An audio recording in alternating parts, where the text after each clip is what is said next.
Ladies and gentlemen, please welcome Lee Klarich.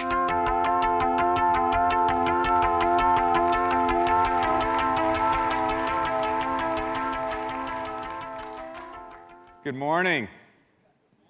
It's great to see everyone here at our inaugural Ignite Europe. It's always interesting going after the break because I get to listen to the earlier speakers as they say, oh, and Lee will talk about that. And, oh, yeah, he'll tell you more about that, too. So the time has come, I guess, for me to talk more about that. Now, I'm going to put all of this sort of in, I'll call it the umbrella of security transformation. And when I think about security transformation, I really think about two main things. The first is how we as a security community can get better and better at enabling the business. And this has become really interesting over the last few years, in my opinion, as the business has increasingly embraced things like cloud for deploying more and more of their applications, has embraced mobility for enabling their users to work wherever they want, from any device that they want, and overall drives a more analytics-based business. And the second aspect of security transformation, as I think about it, is how we get better and better at security itself. Now, you heard Nir and Karen scare you a bit this morning, perhaps, talking about what adversaries are doing and automation and AI and all the things that they're using as tools in their tool belt to try to wreak havoc on the rest of us. I would contend that part of security transformation needs to be about how we not only keep up with them, but actually try to accelerate and get ahead of what attackers are doing. Okay? Now, to do this, I want to set a little bit of context. When we think about security, a lot of the ways in which I think about it is how do we get better and better at preventing successful cyber attacks? We're not going to prevent attacks, but how do we prevent successful attacks? And when dealing with something relatively complex like that, I like to try to simplify things and simplify it down to the framework you see here, which at least as a starting point is hopefully really obvious, right? It starts with having complete visibility because you can't secure what you don't see. Second is exerting some level of control over the environment in order to reduce the attack surface. From there, preventing everything that we collectively already know to be bad, which would then leave us with new attacks we've never seen before, which ideally we get better and better at detecting those, and then through software and automation, things like that, try to prevent them, and where we can't prevent, at least enable a very rapid response. I would contend that if we could do these four things really well, we'd be in pretty good shape. Now, it turns out it's actually kind of hard to do these four things. There's a lot of different capabilities that are required, and each of these capabilities has to work really well. Now, historically, when you look at all of this, you would say, I need a bunch of different things. I need the best thing at each one of these capabilities. It doesn't work anymore that way. You can't be the best at any one capability if it's the only thing you do.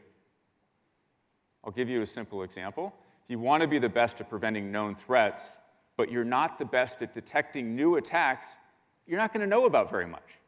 If you're not the best at applying the prevention of known threats across all applications, all users, all SAAS applications, mobility and encrypted traffic and things like that, you're not going to prevent very many attacks. These different capabilities have to be very tightly integrated, not for the sake of consolidation, but for the sake of actually doing them really well. Now, there's a few other things we've learned along the way, as we've been thinking about this actually for a number of years. We believe fundamentally that to do security really well, it has to be analytics-driven. We have to be in the business of collecting a lot of data and understanding it and using that to be more and more knowledgeable.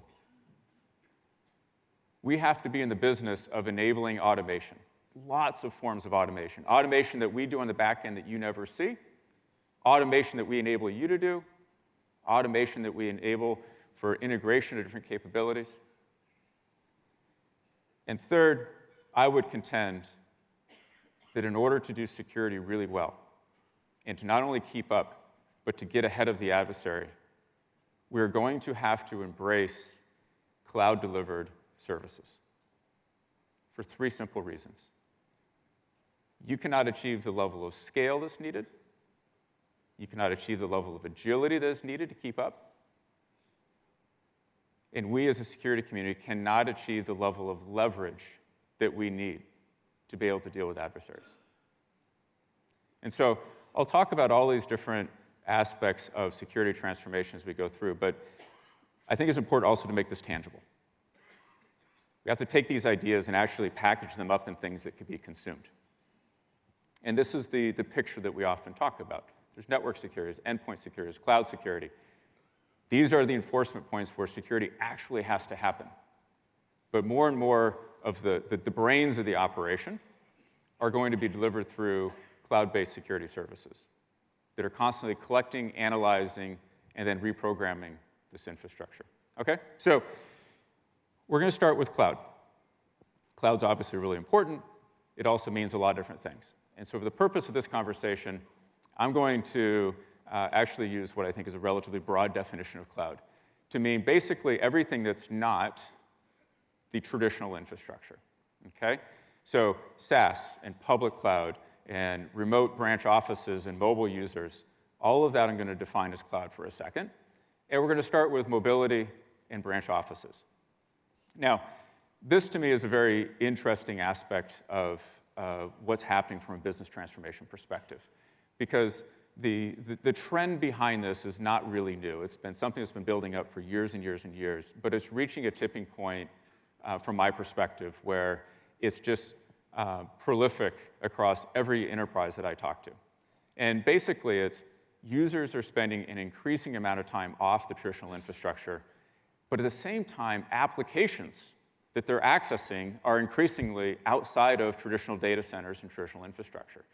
And so when this happens, there's this really sort of weird thing that happens from a security perspective in terms of how to deal with it.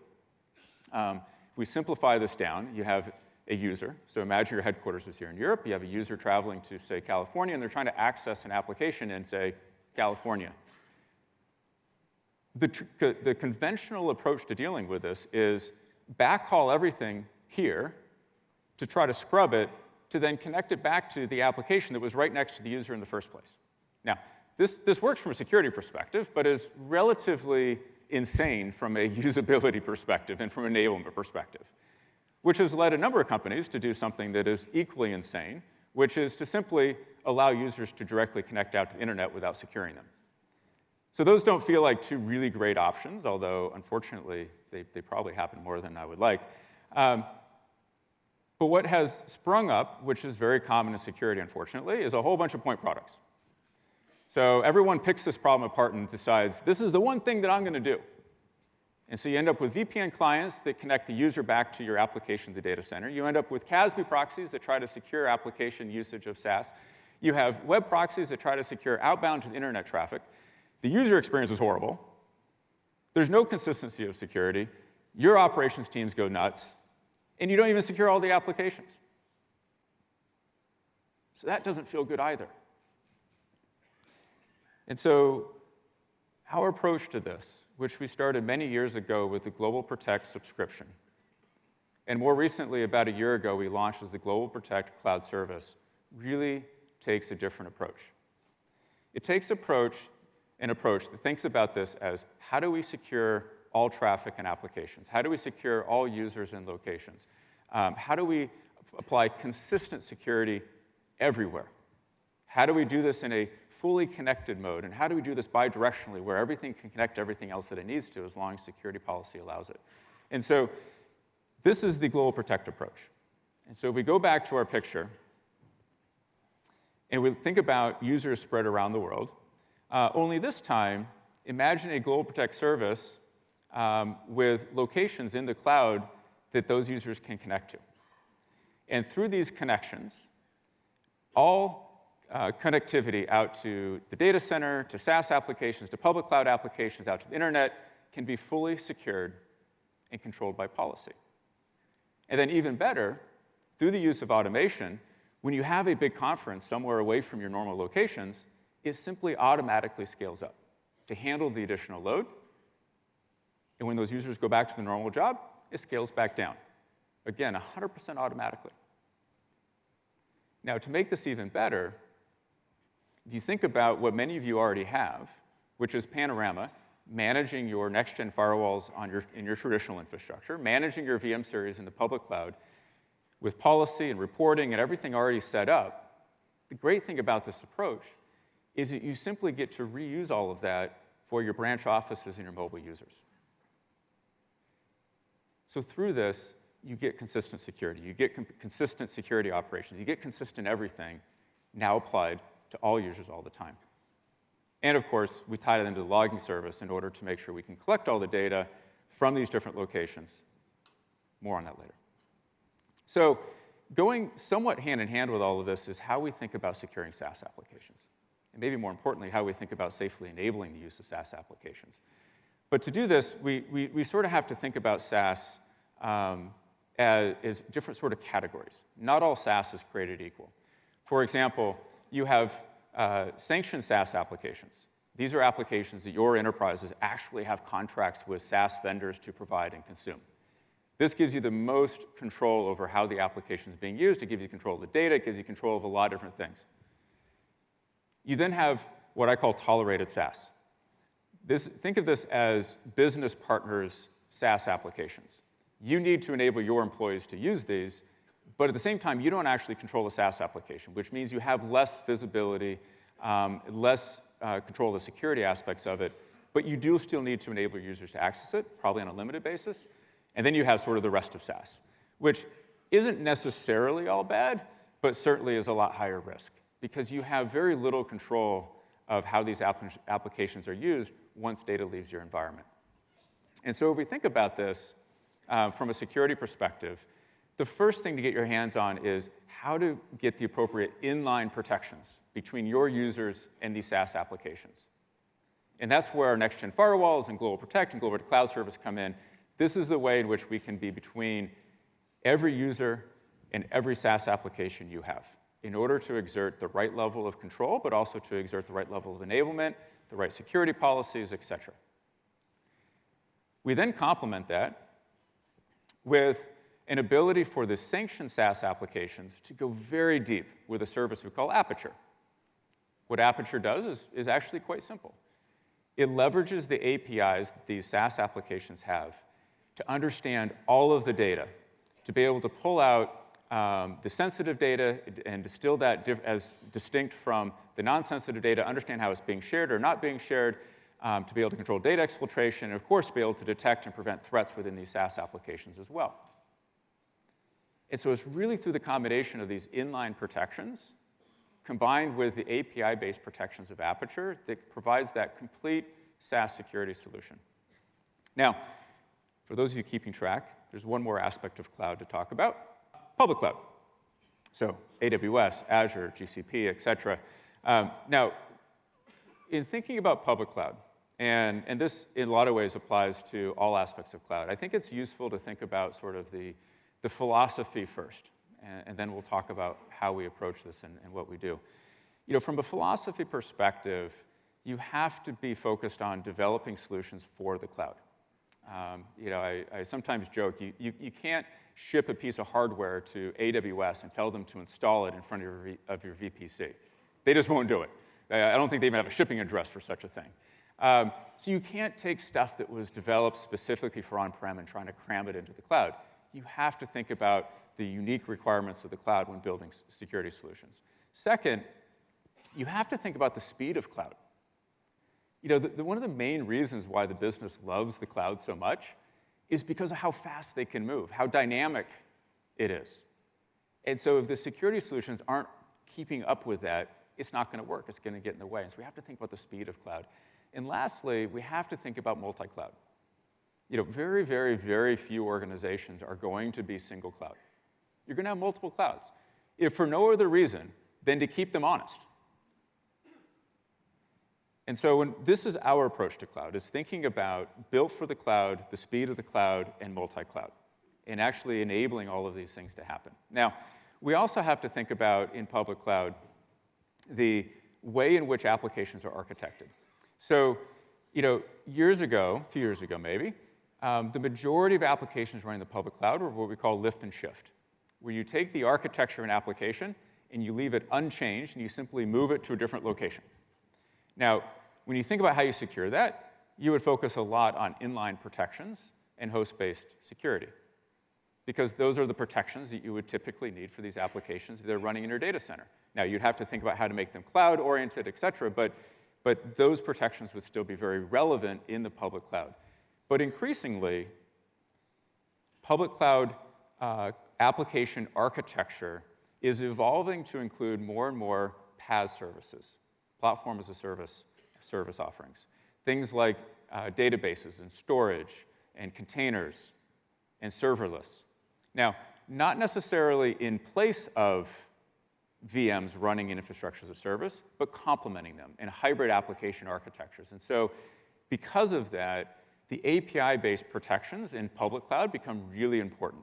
And ultimately, it's inline, host, and API protections that are very important. So because it might be less familiar to you, I want to spend a little bit of extra time on the API-based protection side of this.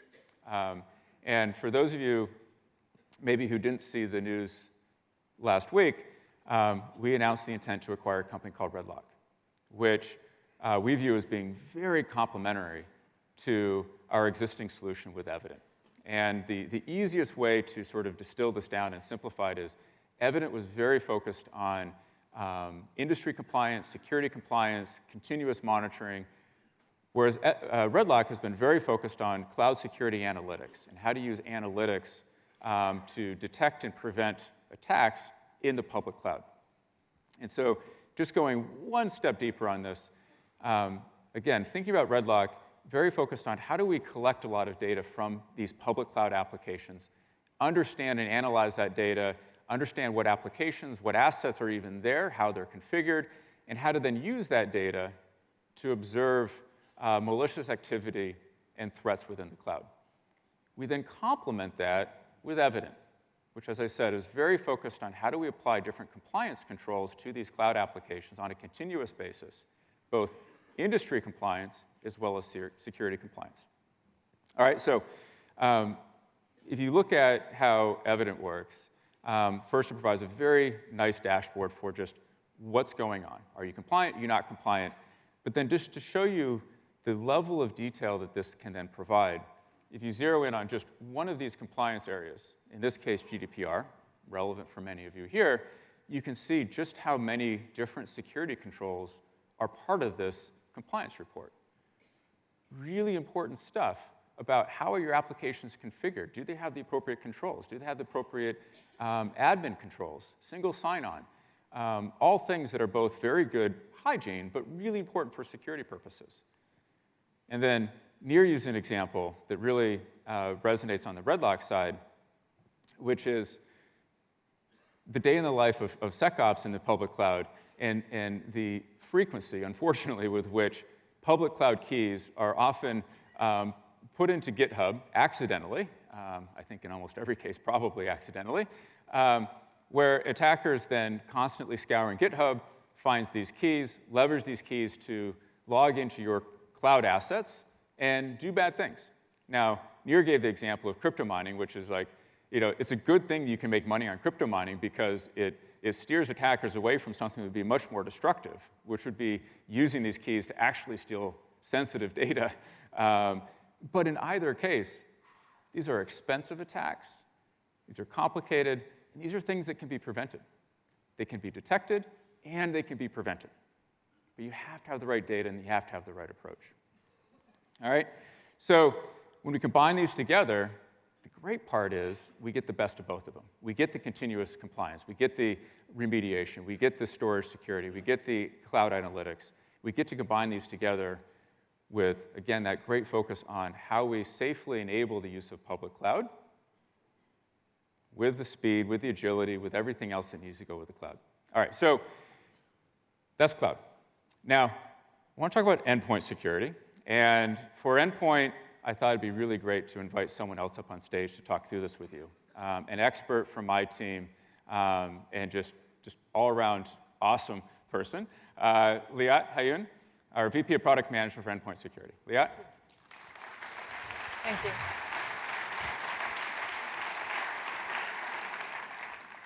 Hi, everyone. Good morning. So today we're going to talk about endpoint security. But before we talk about how we prevent successful cyber attacks on the endpoint, I first want to talk about what these attacks are.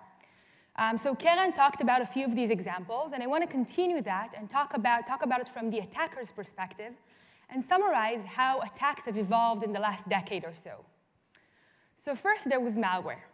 And you probably remember the days where you get a pop-up telling you to download the latest CPU booster or get an email with an executable attached to it, which you were expected to run. But as users became more aware of these mechanisms, of these techniques, and as traditional security vendors, traditional security mechanisms became more effective at preventing this, attackers have had to find different ways to get code running on your endpoints. So they switched to mechanisms and techniques like fileless attacks. Fileless attacks is basically a fancy name of describing attackers leveraging mechanisms that are built into the operating system or built into common applications and use them to run code. Mechanisms like script engines, mechanisms like macros within Office files. These are all mechanisms that were intended to run code in the first place, but users are less aware of it, and traditional security mechanisms are just not as good in handling this.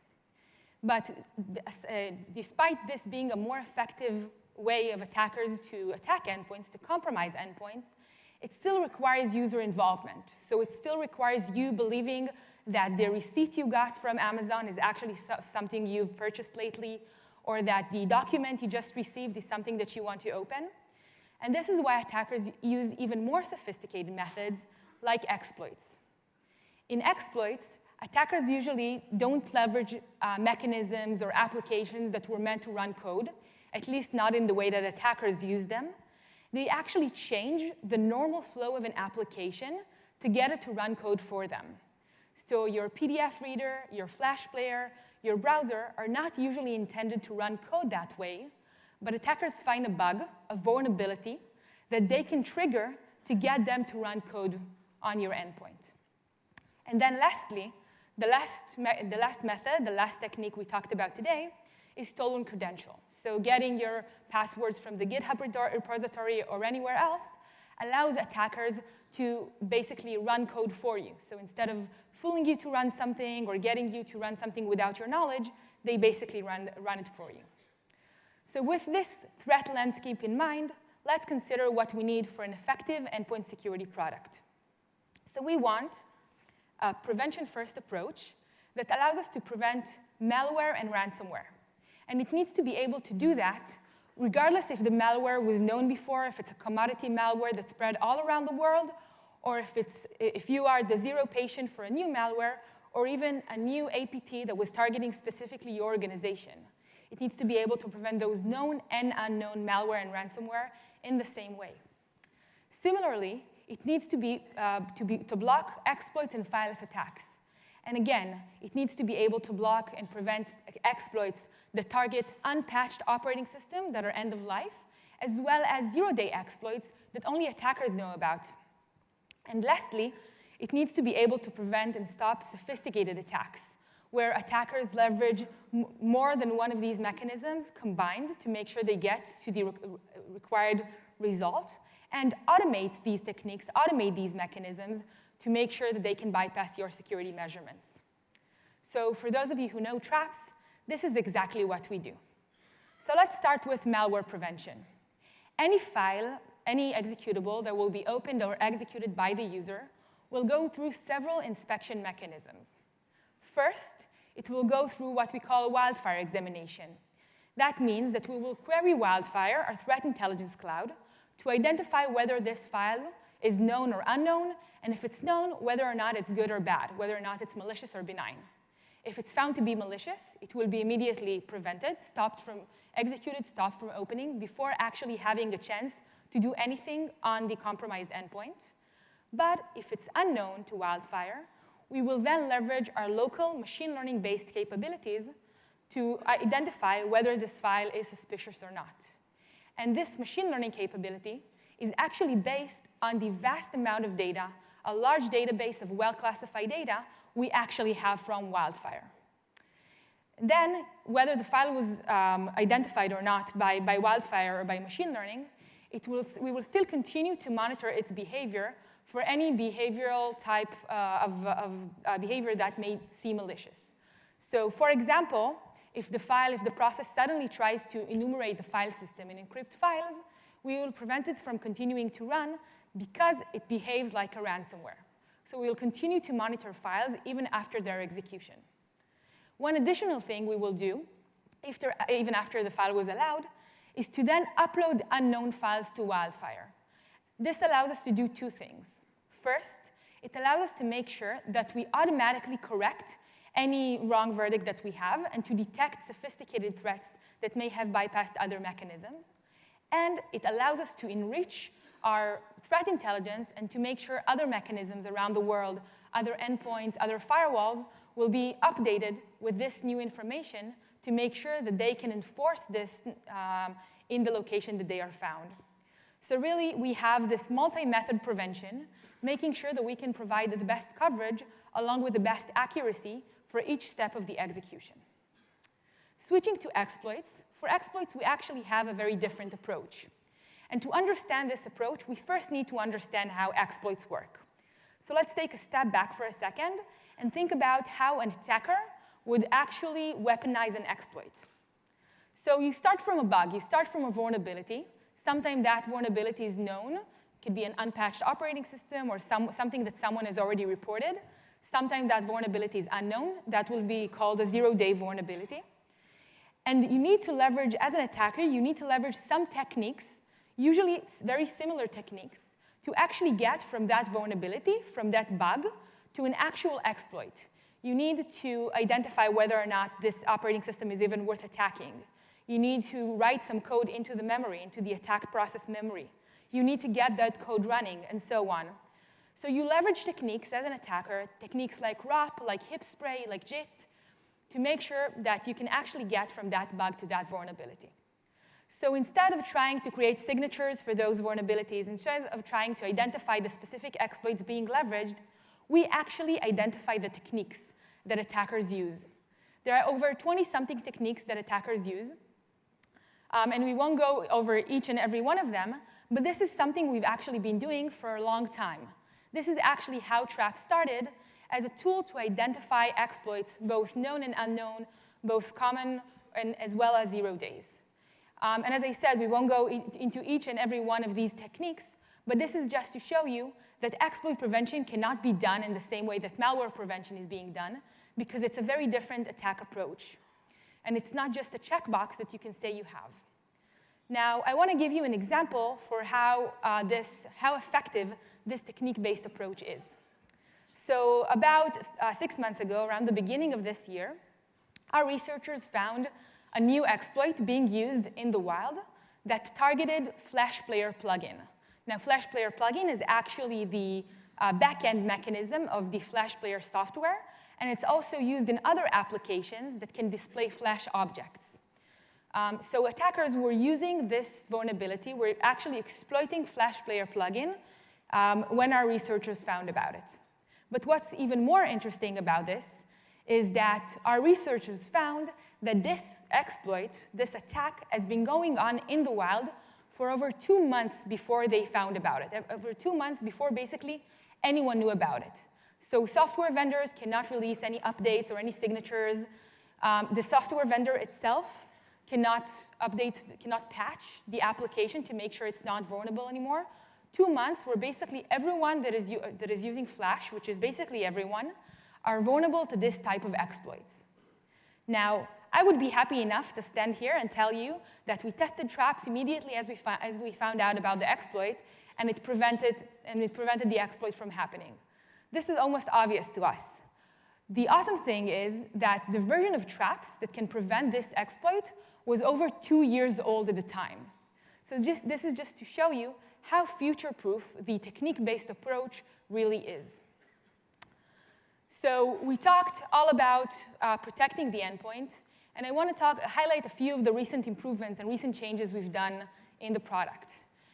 In March this year, we released Traps 5.0, our latest feature release, and it's really delivered some very significant capabilities. First and foremost, traps can now be managed from the cloud. Basically, a SaaS application that you can use and leverage to manage endpoints in your organization.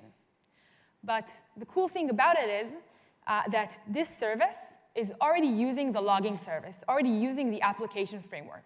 So if you're using Traps Management Service in the cloud, you're already using the application framework. You're already feeding data into the logging service, and you can leverage this data for the different uses we talked about today.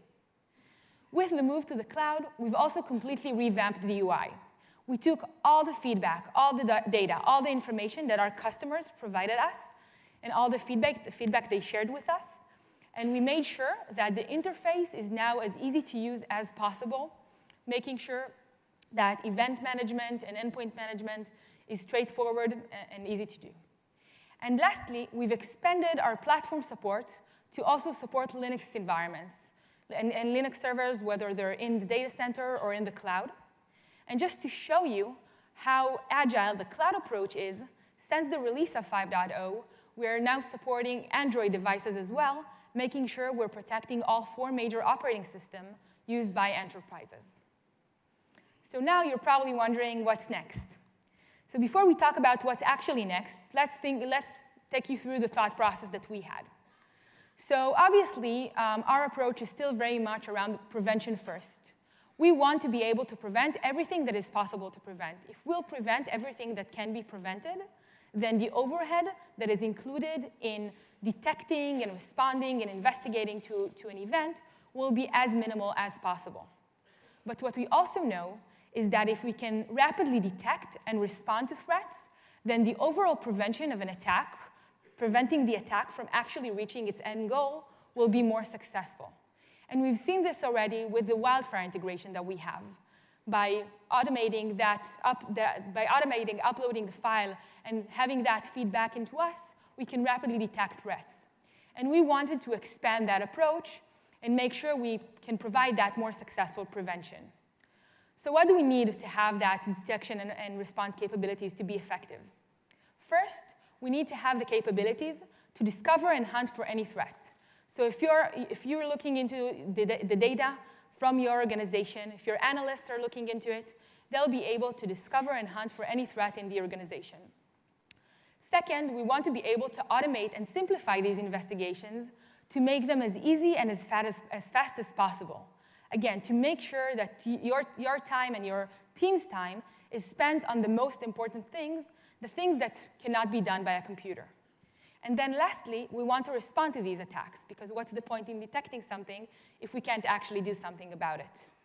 But when we think about response, we don't think just about the tactical response of preventing that specific attack. Sure, you need to terminate the process, you need to remove that file, you need to do that. But when we think about response, it's in a broader way. We want to make sure we provide both manual and automated ways to change and modify the enforcement mechanisms so future occurrences of similar attacks will be prevented in the first place, making sure that over time, the overhead included in investigating and responding to these attacks will be, again, as low as possible. But this is not enough. As Neil said, it's not enough to do this just on the endpoint. We want to be able to do this on the network, on the endpoint, and on the cloud. EDR is not enough. We want NDR for network, we want CloudDR for CDR for cloud. We want to be able to understand attacks across those different locations, and not even in any of these locations as a silo. We like to fondly refer to this as XDR, because it's simply everything to be able to detect and respond to attacks everywhere. Now, one thing that we didn't talk about so far, but it's really important to talk about, is the data that is being collected. And again, let's go back and focus on the endpoint. Obviously, we want to be able to collect all the data, regardless of if the process is malicious or not, regardless of if we know it will be useful at the time that the event's happening. But we also need to understand the context in which the data is being collected and the context of a specific event. And this is where I want to talk about the importance of activity chains.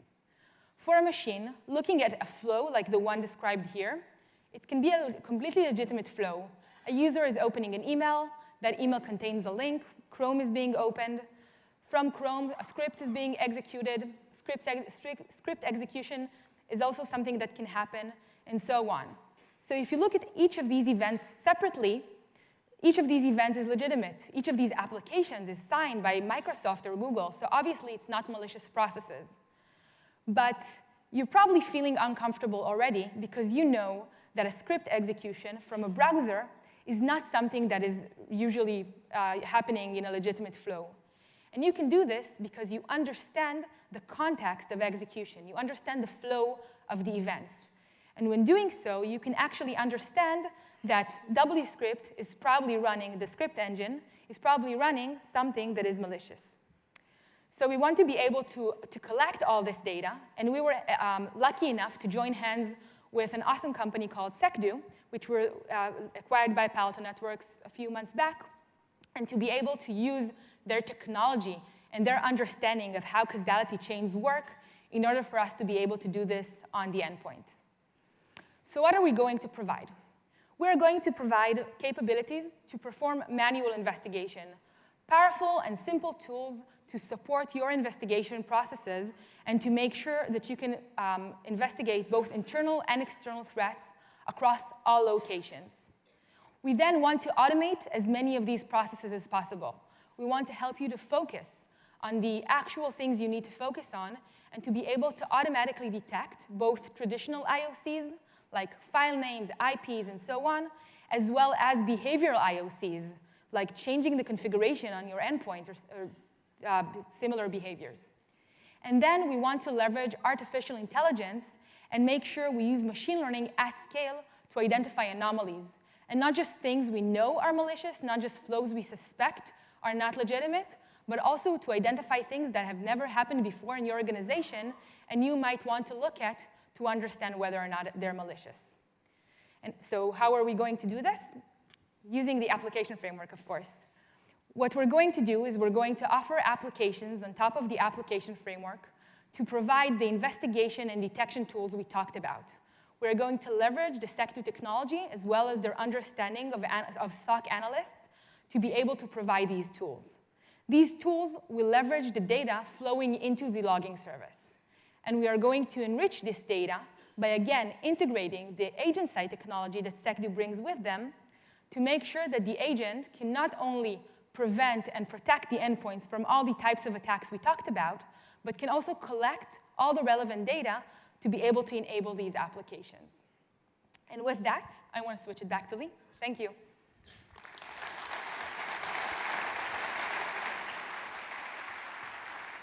Thank you, Liat. I'm back. So I want to talk a bit about this idea of delivering security services from the cloud. About 7 years ago, we were thinking about how to do malware analysis, malware sandboxing. And we made what at the time was considered a very bizarre decision to make it a cloud-based solution. At the time, everyone else that was doing this was packaging their software up on really expensive servers and trying to convince all of you to buy a bunch of servers and deploy them and manage them and operate them and all that kind of stuff. And we said, that just seems crazy. And it's interesting when we look at, so we call this WILDFIRE, and we look at WILDFIRE now about 7 years later, it's amazing what it's grown into. All the different sensors that can connect and leverage it, all the different kind of file types that we can send to it, all the different kinds of analysis that we can then perform around the world, and the speed and the different protections we can deliver back to all these different sensors and locations is just phenomenal.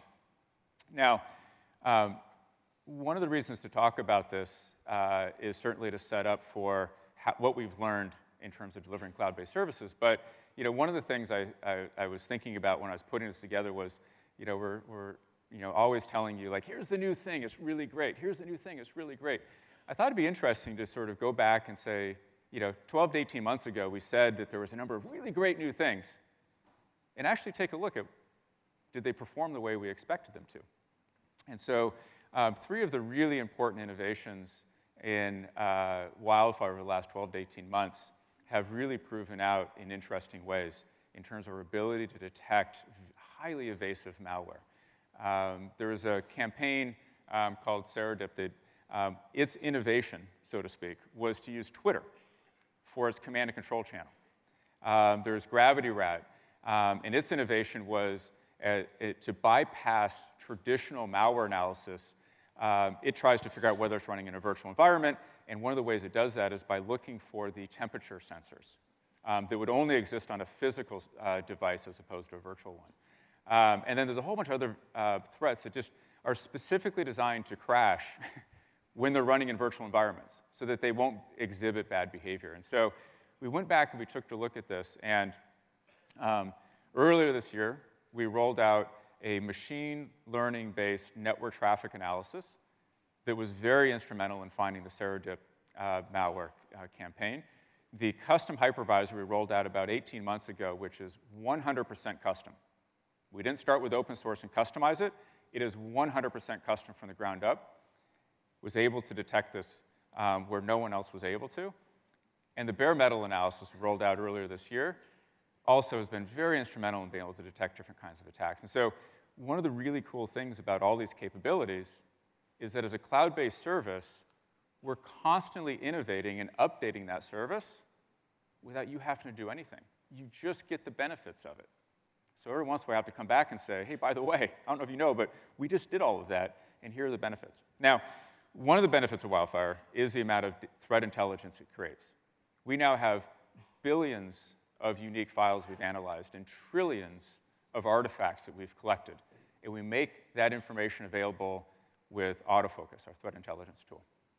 Now, one of the things we've been very focused on over the last couple of years is, can we automatically classify large portions of the malware that we detect?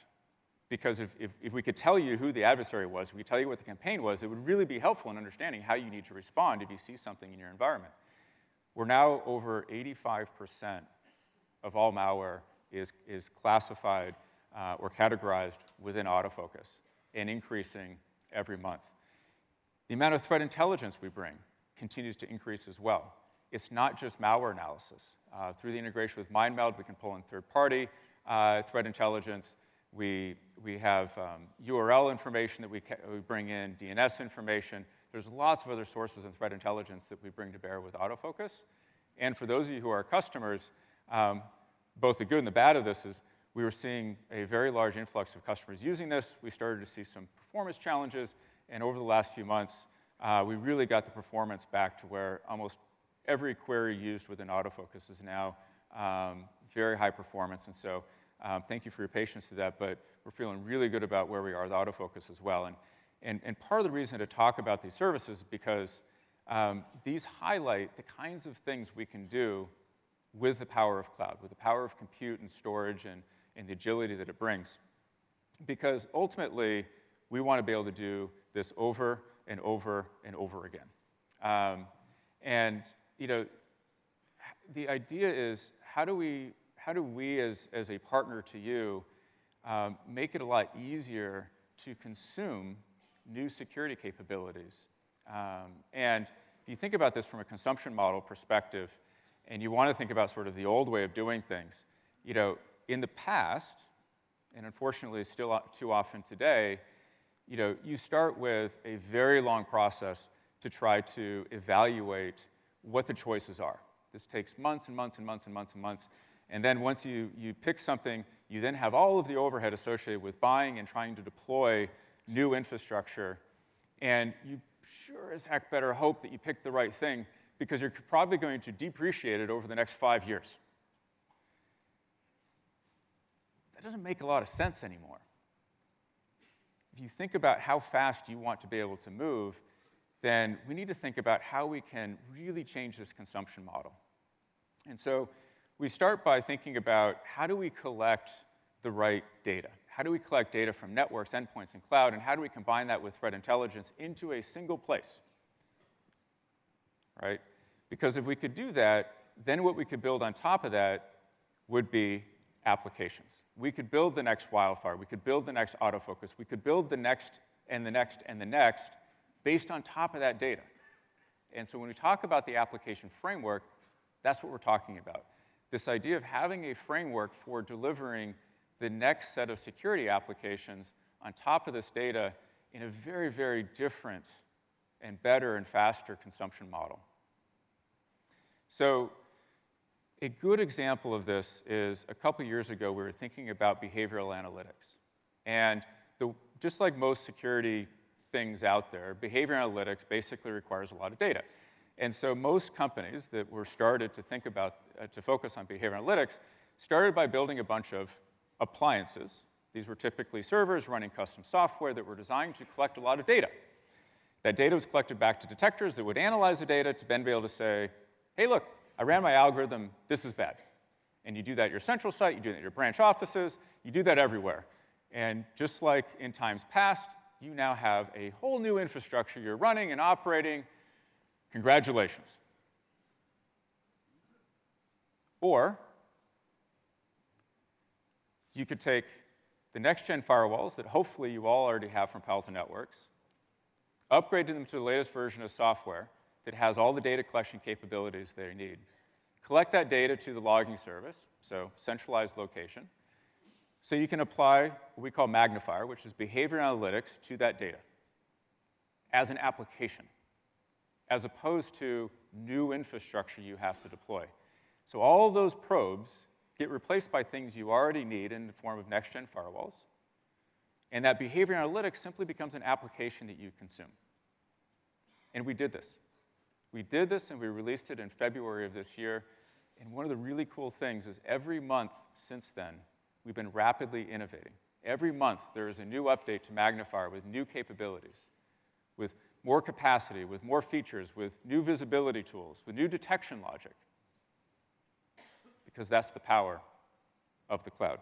Now, using that as just one example, let's think about how we enable this more broadly. At our Ignite US event in May this year, we showcased 30 prototype third-party applications running in the application framework. Think about that. 30 applications that take advantage of the application framework to provide value to you. Now, they were in prototype phase. So as we think about where we're at now, I'll talk a little bit about where we are with actual production-ready applications. But I'll give you a couple examples first. Think about IoT. If you're not thinking about IoT, I'll just remind you that in most likely, all of your networks have IoT devices running inside them. And in most cases, those devices are running Linux, and in many cases, they're unpatched Linux. So you might want to think about IoT. Now, the old way of thinking about this, you would go through the process of evaluating and picking and rolling out and all the normal stuff that goes with this long, long, long process. With the application framework, we envision a very different process. We envision a world where you would simply go in and take a look at what are the IoT applications available. Maybe you turn on 2 or 3 of them, test them out against your production data, figure out which ones really work, and then use those. And use them as long as they work for you. And when they no longer work for you, pick a different one. A few examples of this would be Armis, more sort of enterprise IoT, CyberX, more SCADA, ICS, Medigate, medical IoT. Very cool stuff. I'll show you a couple of screen captures of these real quick. Medigate, one of the benefits of it is by analyzing the data that we collect in the logging service, it can tell you what medical devices are running in your environment. It can also tell you when those medical devices are doing things they're not supposed to. In this case, an infusion pump using an application that it's not supposed to use, indicative of either misconfiguration or potentially malicious activity. Pretty scary when you think about what this medical device does. Or you take a look at CyberX, which maps out all the communication within an ICS or SCADA environment, and then based on that as a baseline, can alert you when there's changes. These environments don't change very frequently, and so when there is a change, that's pretty scary. Now, another great example of this would be SecOps. Now, SecOps is often a very sort of manual-intensive process, and so one of the things we think about is how do we take this manual process and make it more automated? And so a couple of examples that I'll walk through quickly. One would be Onto IT, who is here today. One of our top partners in Europe, just really awesome guys. And ServiceNow, another good example. So just taking a look at this, with ServiceNow, one of the things that they do by plugging into the application framework, and this was a prototype we showed back in May, is plugging in to be able to understand greater context around a security incident, but then also plugging into the application framework in order to be able to initiate automated responses or semi-automated responses to remediate an issue. Case of Onto IT, they've taken their managed service and then turned it into an application that allows it to be more efficient in both tracking instances and, of course, as well as being able to respond to those instances as well. And so there's a lot of really cool things. And what I skipped over in that as well is not just working directly with the application framework, but in a number of cases actually being able to interact with other applications that might be able to provide augmented data, threat intelligence, and other things like that that would also be very beneficial in understanding an incident and responding to it. Now, there's others. Port Knox has done some very interesting things in terms of being able to leverage the application framework to automate the quarantine of an infected host on the network. Silverfort has done some very interesting things to integrate to be able to then initiate and leverage identity as a way of remediating issues. Seclytics has done some interesting things in terms of being able to detect and analyze attacks. There's a lot of really cool things that are going on in the application framework. Now, I mentioned updating you on where we're at from a production-ready application perspective. Now, we certainly have a number of applications. I won't belabor that aspect, but we're now up to 5 third-party applications that are in a production-ready state that can be used by all of you today, with many more in the pipeline developing new innovations that connect in through the application framework that can be then consumed by you in this very different, faster, and better consumption model. So really excited about the things that are going on here. Now, you may have noticed along the way a lot of talk about these cloud-based services. And we anticipated that many of you may be thinking, yeah, that's really cool, but I'm not sure that I can use those services. And so I thought what might be very beneficial is to bring an actual expert up on stage with me to talk through the adoption of cloud-based services and how many of you, hopefully all of you, can actually work with your teams to be able to embrace this model. And so with that, I'd like to invite Paulo van der Put up on stage with me. Paulo? Hi, Lee. Hi. Good morning. Thank you so much. So maybe just real quick, just provide some credentials. Like, why should they listen to you? Well, I've been a tech lawyer for over 20 years. I'm dealing with sourcing deals, data, security, a lot of deal making, but also a lot of litigation. Maybe just one anecdote about a typical hacker. We heard this morning we're fighting machines. One of our clients, a credit card company, was victim of a hacking operation where its customers received phishing emails, and they were prompted to send in their passwords and their other information.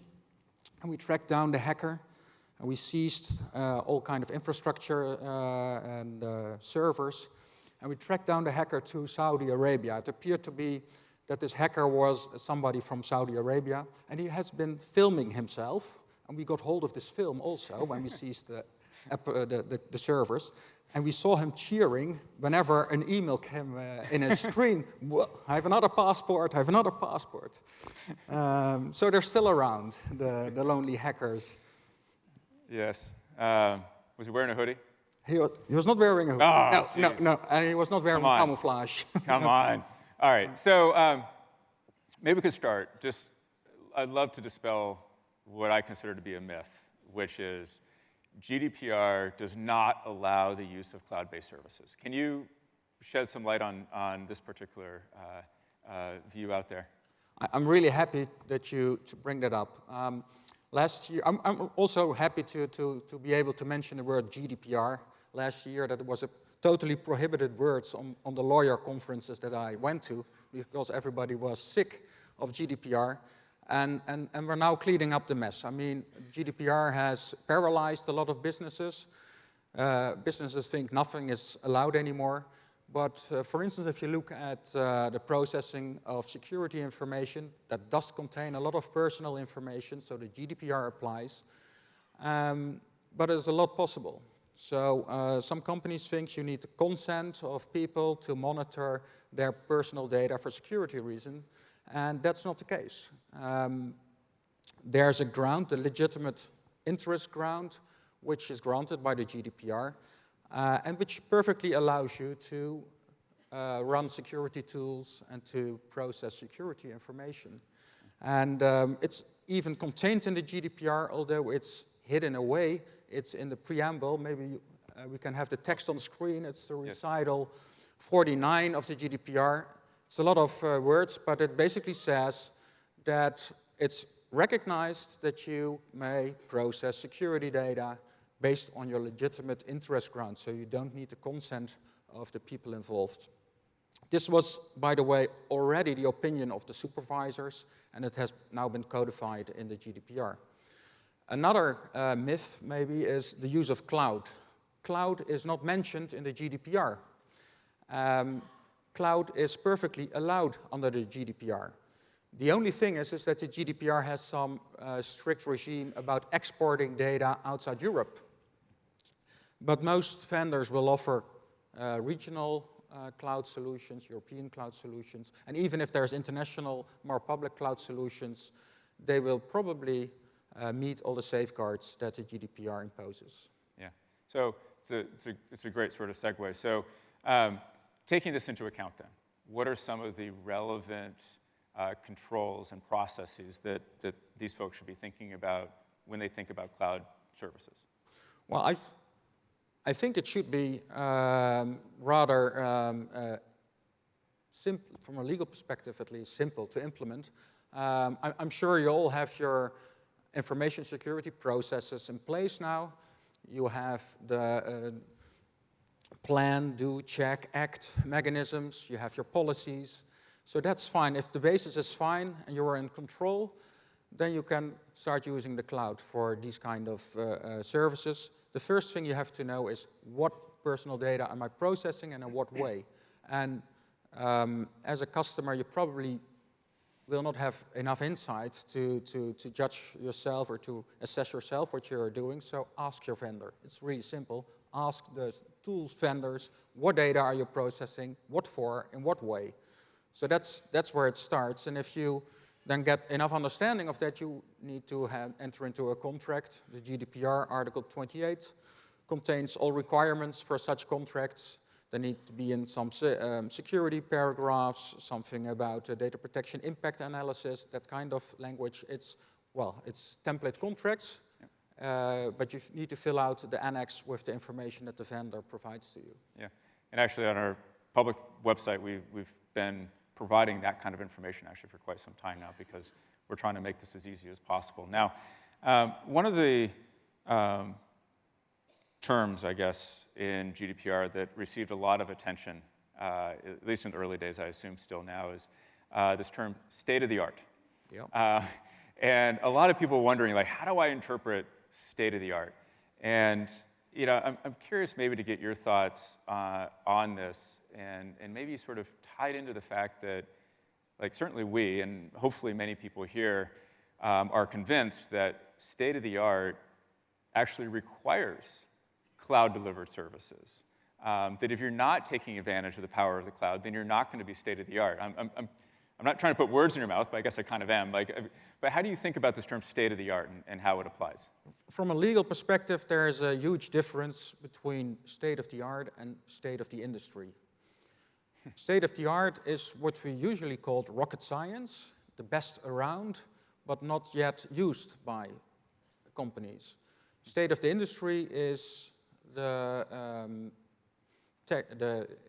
technique that your peers are using. That's what the industry is using. Traditionally, companies tried to stay in line with state of the industry, so stay in line with their peers. And traditionally, that was kind of accepted. And that could lead to strange situations like, even in the Netherlands, governmental agencies still using Windows XP as being state of industry. It's a lot of instances still using that. The GDPR says that the security should be state of the art, which is a higher threshold, much higher. That doesn't mean that you can simply use old stuff because others are using that. It imposes an obligation on you to have the highest level of security and the highest level of IT. And also the GDPR says that because it imposes this requirement on you, if you're not able to take care of that yourself, you have to purchase it. And the GDPR perfectly allows you to purchase state-of-the-art protection. So indeed, I think there's a change because of the GDPR. You can't say anymore, well, it's state of the industry, it was not well protected, but everybody does it. No. Even I recognize also from a commercial point or from the bad publicity that you could get by using old techniques, but also now from a legal point, the GDPR offers the supervisors the possibilities to impose high penalties if you don't use state-of-the-art. So I think indeed that from the GDPR requires you to, as a company, to really look for a higher level of security. And if you're not able to arrange for that yourself, you should look out. And if cloud is one of the solutions that should be considered, you should consider it. And so I think there's no way back. I think we're moving up. Although I do have to maybe take issue with one thing. I think that for all of you running Windows XP, you might just want to stay with it because eventually attackers won't know about it anymore. Like, I mean, no, I'm just kidding. Don't do that. Paulo, thank you very much for these insights. I think it's super helpful, and we could probably talk for a long time about it, but got to move on. But thank you so much. I really appreciate Thank you, Lee. Sharing your thoughts. Enjoy the conference. Bye-bye.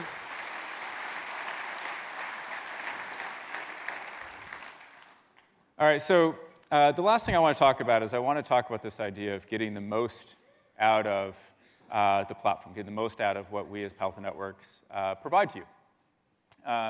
You know, this is something that is very, very near and dear to my heart.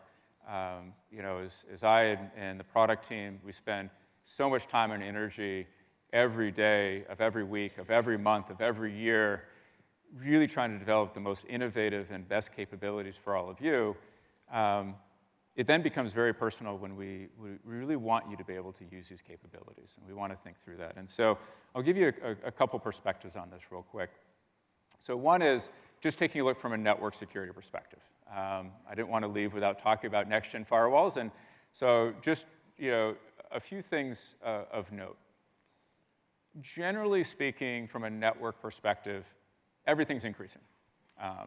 Encryption is increasing, attacks are increasing, throughput's increasing, and so there's a number of things that we've been doing of late that are really sort of focused on this. So earlier this calendar year, we launched PAN-OS 8.1, another big release with a lot of new capabilities. There were some capabilities that are very specifically focused on security adoption. There's a number of capabilities that are very focused on providing better visibility into SAAS usage as well as more granular controls. And there's a number of capabilities that are very focused on the SSL decryption capabilities. Because, you know, what we see anyway, and I think hopefully all of you see as well, is internet traffic is predominantly encrypted with SSL these days. Sometimes 80 to 90% of traffic is encrypted. And if you don't decrypt that, you just have this massive blind spot from a security perspective. You know, at the same time, if you look back over the last about 2.5, 3 years, you've seen us essentially completely change out the hardware platforms, introducing hardware that is faster across all measures, faster in overall throughput, faster in SSL decryption, higher capacity, new interfaces, new hardware features, a lot of different capabilities really designed to, oriented around this whole everything's getting faster and everything's increasing kind of concept. And actually, similarly, just a few weeks ago, we rolled out something called Panorama Interconnect, which is a way of having a manager of managers for scaling out the number of devices that Panorama can manage. We can now scale up to over 30,000 next-gen firewalls managed through a single pane of glass through this architecture. And so a lot of things going on from a scaling perspective. Now, what's the point of all of this? What's the point of having a race car, but then getting stuck in freeway traffic, right? And so that's where this notion of best practices comes in and getting the most out of the platform. And so there's three tools I want to talk through just real quick with you to give you a sense of the things that we can do to help you in this regard. One is the security lifecycle review. Second is the expedition migration tool. And third is best practice assessment tool. So starting with we call the SLR, the security lifecycle review. This is something that many of you have maybe interacted with during a proof of concept or an eval with us. This has been something we've had for a long time where we could, during the eval process, we could show you and provide a report that was designed to be able to take to, maybe your managers, or maybe you are the manager, and somebody brought it to you to say, this is what we've been missing. What we've now done, leveraging the application framework, is release the SLR as an application so that you can run it anytime you want to. And this works both in our US data centers as well as the ones in Europe now.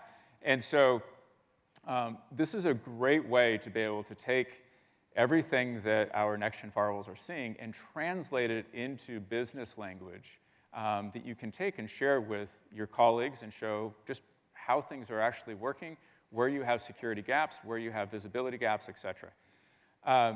The second piece is expedition.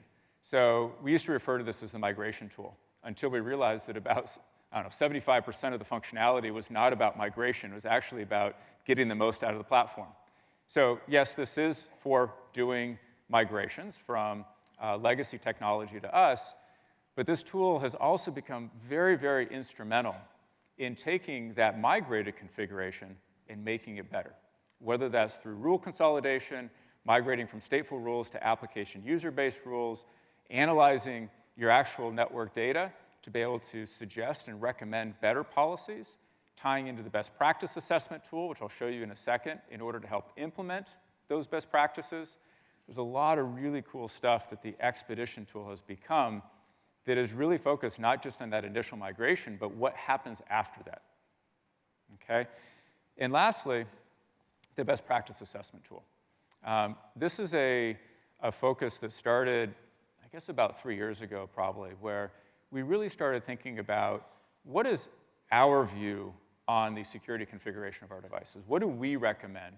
And we started documenting that. And in fact, if you go to our documentation portal, you'll find that our recommendations are ingrained in our documentation now, so that every time you're reading about a capability, you're also reading about how we recommend it to be used. But we also understood that we needed to be able to create tools to help you understand where you are relative to those best practices. And so let me just show you sort of what this looks like.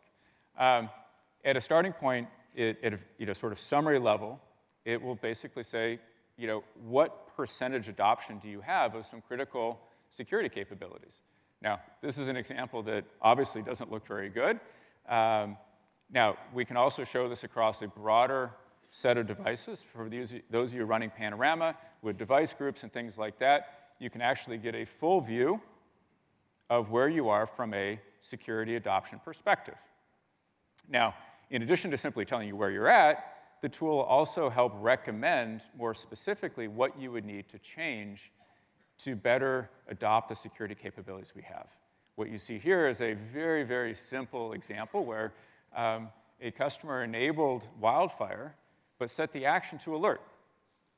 Well, that's fine if you want to have a whole bunch of alerts you have to manually go do something about, but wouldn't you rather have this set to prevent? And so this may have been done accidentally, or it may have been done as a first step, and the person forgot to come back later and change it to prevention. But this is the kind of thing that's very easy for a tool to identify and make recommendations for. Now, there's lots and lots and lots of different best practices contained within this, but one thing that it will do is it will track this over time. So in the example where almost nothing is configured other than logging, which means it's going to tell you that nothing is configured, over time it will actually track your progress against these best practices. And hopefully you would see something like this, which is continued improvement over time as you identify gaps and fix them. Identify the next gap and go fix it. Identify the next gap and go fix it. And so all of these are examples of things that we're doing, tools that we're developing to try to make it as easy as possible to get the most out of the products and platform that you already have from us. All right? So I'll just leave you with a couple of thoughts. You know, overall, if you go back to where we started, this philosophy around security transformation and focusing on the prevention of successful cyber attacks. We talk about a lot of different ways to do this across network, endpoint, and cloud, how to leverage cloud-based services for this, focusing on what matters. You know, really thinking about the adoption of these best practices and how you make it real, all the while trying to change this consumption model, trying to make it a lot easier to consume new security services, to be able to react and ideally stay ahead of the adversary as you go about your job of enabling the business to do more and more cool things.